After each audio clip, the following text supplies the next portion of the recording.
मारेल म्हणतात.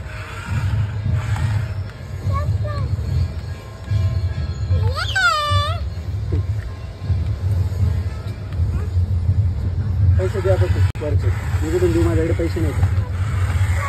मलाच कामाला ठेवतो का विचार कर त्याला. माझ्याकडे पैसे नाही, माझे संपले पैसे.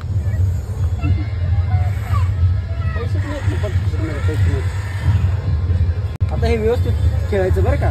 हे जर तुटलं वगैरे तर दादा परत आपल्याला मारेलच. बघ किती छान छान आहे. आता याला लोड द्यायचा नाही.